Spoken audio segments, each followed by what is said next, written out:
አቶ ደረጀ በስተመጨረሻ መድኃኒት በስልኳ የያዘችውን የሰላምዬ ልጅ ደረጀ እንደወለደ ስትናገር እጅጉን በጣም አዘኑና ፍጥጥ ብለው ቀሩ።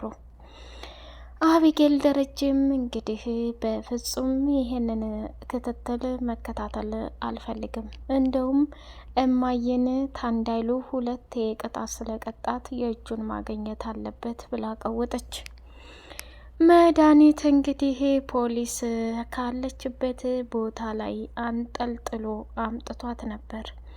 ኤቢም በድንጋጤ እንግዲህ ለአባቷ መከራከሩንና ፍርድ መስጠቱን በፍጹም አልፈልግም ስትል ተናገረች።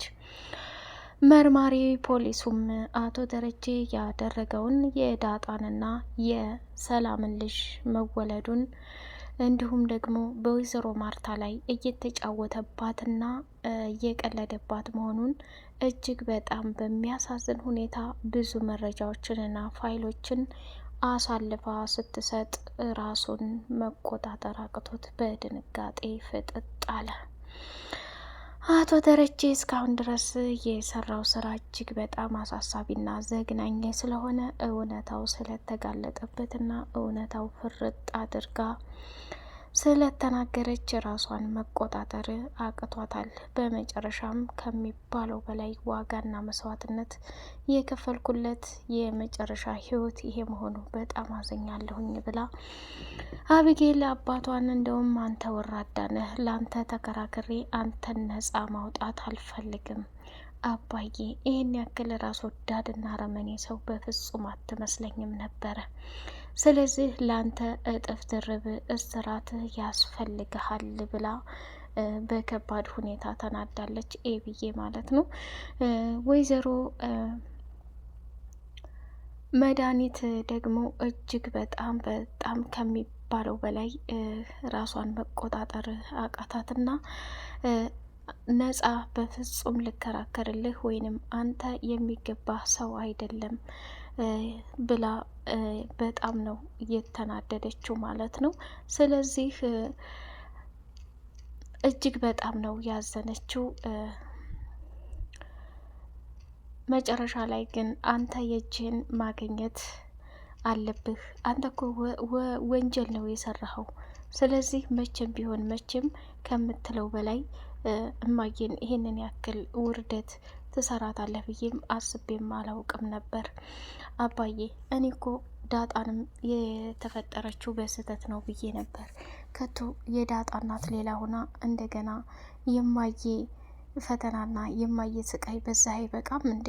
እንዴት ይህን ያክል ጊዜ ሰውን ልትዋሽና ሰውን በዚህ ልክ መከራና ስቃይ ልታበላ ትችላለህ? ከምታስበው በላይ በጣም አዝኜብሃለሁ ብላ አቢጌል ውስጧን መቆጣጠር አቅቷት፣ ስሜቷን መቆጣጠር አቅቷት በለቅሶ እያበደችና እየጨለለች ነበረ። ማርታም እንግዲህ ይህን ጉድና ቅሌቷን ገና አልሰማችም። አቶ ደረጀን እንግዲህ ነጻ የማውጣቱን ጉዳይ ትቸዋለሁ፣ ለአባዬ ከዚህም በላይ እስራት ይገባዋል ብላ አቢጌል አባቷን ከሚባለው በላይ እርግፍ አድርጋ መተዋን፣ እንዲሁም ደግሞ አክስቴ አንቺ በጣም ልክ ነሽ፣ ይህን ነገር ያደረግሽው ልረዳሽ ይገባ ነበር፣ ላዳመጥሽ ይገባ ነበር፣ እንዴት እንደዚህ ሊሆን ይችላል? እውነት ለመናገር በጣም ራስ ወዳድ መሆኔን በጣም ተረድቻለሁኝ ብላ እጅግ በጣም አቢጌል በድንጋጤ ፈጠጠች። አቶ ደረጀ በድጋሚ ኤብዬ የተፈጠረውን ነገር ላስረዳሽ፣ እንደዚህ አይደለም። ምንድን ነው የምታስረዳኝ? እኔ እኮ እስካሁን ድረስ አክስቴ ጥፋተኛና ስህተተኛ ናት ብዬ አንተን እየተከራከርኩልህ ነበር፣ ከአንተ ጋር እንትን እያልኩ ነበረ። ስለዚህ በጣም ነው ያናደርከኝ፣ በጣም ነው ያበሳጨኝ ብላ ቀወጠችው ማለት ነው። ሰላም ሰላም፣ ውድ የተከበራችሁ የተወደዳችሁ የአሴቱ ቤተሰቦች እጅግ በጣም ተወዳጁና በጉጉት ስንጠብቀው የነበረው የዳጣ ድራማ እንደቀጠለ ይገኛል። ቻናሉን ላይክ፣ ሰብስክራይብ እያደረጋችሁ ለምታበረታቱኝ ውድና መልካም ቤተሰቦች እጅግ አመሰግናለሁኝ። ዳጣ ጭንቅላቷን ይዛ በድንጋጤ ፍጥጥ አለች። ዳጣ የሰላም ልጅ መሆኗን እራሷ ታውቃለች። እንዲሁም ደግሞ እዛ ቤት ወይዘሮ ማርታ ስላልሰማች ይሄ ነገር ቢፈጠር ምን አይነት ችግር እንደሚፈጠር መገመት አያቅትም እያለች ውስጧን በሀዘንና በጸጸት እያቃጠለች ነበር።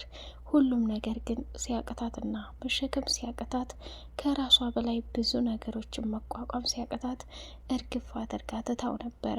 መጨረሻ ላይ እኔማ ይሄን ነገር በጭራሽ መቀበልም ሆነ ማመንም አልፈልግም። አቶ ደረጀ ያደረገው ነገር ቀላል ነገር አይደለም። ስለዚህ የእጁን ማግኘት አለበት። ምንም ቢፈጠር ምንም እኛ ራሳችንን ዋጋ መክፈል ያለብን ሰዎች ነን። ከምታስቡት በላይ አባዬ እማዬን ብዙ ነገር አድርጓታል። ስለዚህ ለአባዬ ልከራከርለት አልችልም ብላ አቢጌል ከዛ ቦታ ላይ ትታወጣች። ዳጣም ደግሞ አቶ ደረጀ በሰራውና ባደረገው ነገር አፍራ ራሷን መቆጣጠር አቅቷት ደነገጠች። ለነገሩ ያልተረዳሁትና ያልሰማሁት እኔ ነኝ እንጂ አባዬ በጣም ከባድና አደገኛ ስህተት እንደሰራ በጣም ተሰምቶኝ ነበር። ያ ደግሞ ከባድና ያልታሰበ ነገር ነው። ምንም ቢፈጠር ምንም እማዬም በዚህ ልክ እንትን መበደል የለብህም ነበር አባዬ። ቆይ አንተ መቼ ነው እውነታውን ተቀብለህ ወደ ራስህ ተመልሰህ የተፈጠረውን ችግርና የተፈጠረውን ስቃይ በሙሉ ለማዬ ማስረዳት ያቃተህ? ይህ እኮ ከባድና አደገኛ ብልግና ነው ብላ ዳጣም ቀወጠችው። አያችሁ፣ እናንተ በራሳችሁ ጊዜ እውነታውን ተናገራችሁ። መርማሪ፣ እኔ አሁንም ቢሆን ከምታስበው በላይ ለእህቴ ዋጋና መስዋዕትነት ከፈልኩኝ እንጂ ምንም የሰራሁት ኃጢአትና ክፋት የለም። ስለዚህ ምንም ቢፈጠር ምንም እኔ ልክ ነኝ። ለእህቴ ከተኛችበት ወይንም ካንቀላፋችበት በትዳሯ ላይ እየተጫወተባትና መከራዋን እያበላት ያለውን ሰውዬ በሙሉ ለመናገር ቆርጬ ተነሳሁ። አንተ ግን ወንጀለኛ ናት ብለህ ይህንን ጉድ እንድታደርስብኝም ሆነ እንድታደርግብኝም አልፈልግም። ስለዚህ ወደዳችሁም ጠላችሁም እውነታው ይሄ ነው ብሎ ተናገረ ማለት ነው። ከዛ በጣም ደንግጦ ስለነበረ እንግዲህ መርማሪውም ምን እንደምል አላቅም። የዛሬው ደግሞ በጣም የተለየና አሳፋሪና አሳዛኝ ነገር ነው። ስለዚህ መቼም ቢሆን መቼም ይህን ነገር አምኜ መቀበል አልችልም። ወይዘሮ ማርታ እውነታውን ብትሰማ ምን ያህል ስሜቷ እንደሚጎዳና ምን ያህል ራሷን እንደምትጠላው ተረዳሁ።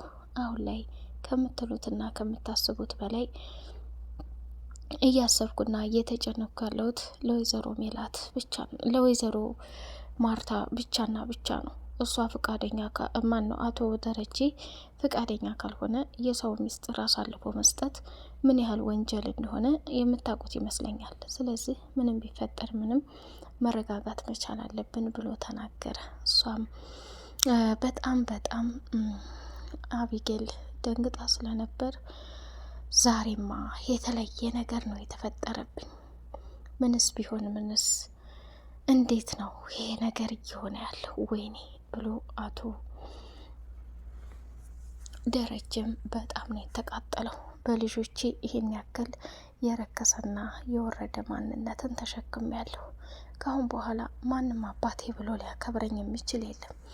እኔ በተደጋጋሚ ፈጣሪ ራሴን እንዲገለኝና ሞቴን እንዳቀርብልኝ ተመኝቼ ነበር። ግን የሚያሳዝነው ነገር ሞቴንም አላቀረበልኝም። ወይኔ ደረጀ መጨረሻ ይሄ ይሁን?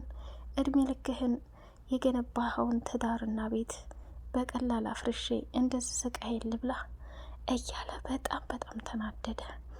እንግዲህ አቶ ደረጀ እውነት ለመናገር የሰራቸው ስራዎች በጣም አሳዛኝና ከባድ ነገር ቢሆኑም እንግዲህ መጨረሻ ላይ ኤቢን ነጻ ታወጣኛለች፣ አቢጌል ለምታደርጋቸው ነገሮች በሙሉ ትልቅ ዋጋ ትከፍልልኛለች ብሎ ሲጠብቅ የነበረው ሰውዬ አቢጌልም እንግዲህ ሚዛናዊ ስለሆነች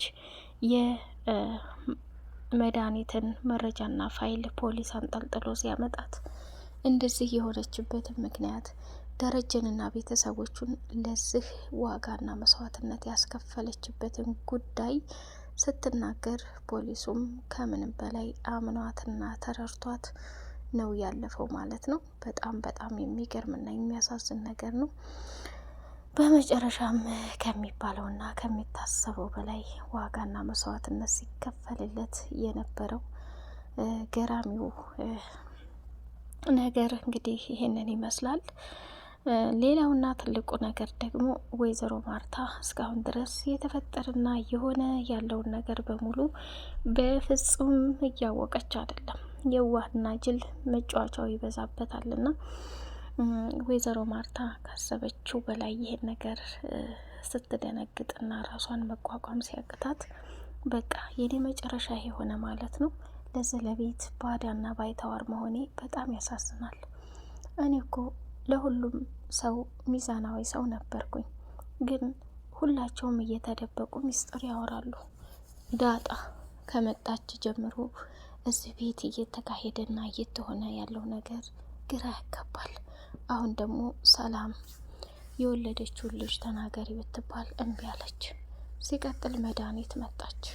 መድኃኒትም ስትመጣ እየተፈጠረና እየሆነ ያለውን ጨዋታ ከአቶ ደረጀ ጋር ይህን ያክል ልክ ያያያዛት ነገር ምንድን ነው የሚለውን በተደጋጋሚ ማሰብና ማሰላሰል ጀመረች። ናታን በመልካምና በቀና ልቡ እንግዲህ አቶ ደረጀ ከባድና አደገኛ ችግር ውስጥ እንዳለ በተደጋጋሚ ለዳጣና ለአቢጌል መናገር ጀመረ። አቢጌል ከምርመራው ስትጀምር ጥቆማ ያደረሰው ሰው ማን ነው? እሱን ማወቅ እፈልጋለሁ ብላ ስታፋጥጠው መርማሪውም በፈጣሪ ግንባሯ ፍጥጥ ብላ ስታይ እንዴት ነው የምታስፈራው? ይህን ነገር አሁን እንዴት ብዬ ነው እንትን የምለው አለና አሰበ፣ አወረደ፣ አወጣ። ምን አለ መጨረሻ ላይ ይህን ነገር መናገር እንዳለበት ካመነ በኋላ ወዶ ሳይሆን በግዱ እንግዲህ የተፈጠረውን ነገር ቁጥር የተደወለበትን ለአቢጌል ሲሰጣት ኤቢ ጀግናና አንበሳዋ ደግሞ ወደ ቴሌ ሂዳ ያለውን ነገር ካጣራችና ካወቀች በኋላ በግዷ እንግዲህ መድኃኒት ካለችበት ቦታ ተጠልፋ ከመጣች በኋላ እሷም እንደዚህ ህልካስ ይዞ ታሪክ እየሰራት ያለው ነገር እየተፈታተናት ያለው ነገር በህይወቷ እያስጨነቃት ያለውን ነገር በሙሉ ዝርግፍግፍ አድርጋ ለፖሊሱ ስትናገር በጣም ነው አቢጌል ይቅርታ ብላ ፖሊሱን የጠየቀችው። ምክንያቱም ይህንን ነገር እንደዚህ መስዋዕትነትና ዋጋ የተከፈለበትን የሰበሰባችሁትን መረጃ በሙሉ እኔን አምናችሁ ሰጥታችሁ እንዲከታተል ስላደረጋችሁኝም አመሰግናለሁ። አባቴ ግን ይህን ያክል እምነት እኔ ጋር ያሳደርከው መድኃኒትም ጋር ያለውን ሚስጥር አውቄ ለአንተ እንዳዝን ነው። ስለዚህ ፍትህ ነው። እያንዳንዱ ሰው ባጠፋው ልክ የእጁን ማግኘት አለበት። አንተም ደግሞ እማዬን ታንዴም ሁለቴ ልቧን ሰብረሃታል፣ ታንዴም ሁለቴ አድምተሃታል፣ ታንዴም ሁለቴ በጣም ጎርታሃታል። ስለዚህ እማዬ ከማረችህ ማረችህ፣ እማዬ ፍርድ ከሰጠችብህ እድሜ ልክህን እንድታታሰር እኔ ለራሱ በእናቴ ላይ የፈጸምከውን ግፍና መከራ የእጅህን እንድታገኝ እፈልጋለሁ ብላ ኤቢም ከዛ ቦታ ወጣች። ዳጣም በጣም ተናዳለች። መድኃኒት ነጻ ወጣች ማለት ነው። በጣም ደስ የሚል ነገር ነው። እውነትን ስለሆነ እየተናገረች ያለችው በፍጹም ምንም እንዳላደረገችና ለእህቷ ዋጋ መክፈል እንዳለባት ተመስክሮላታል። ውድ የተከበራችሁ የተወደዳችሁ የቻናል ቤተሰቦች በቀጣይ ፓርት በጉጉት እስከምንገናኝ ቻናሉን ላይክ፣ ሰብስክራይብ አድርጉ። ሰላም አሌይኩም ወራህመቱላሂ ወበረካቱ።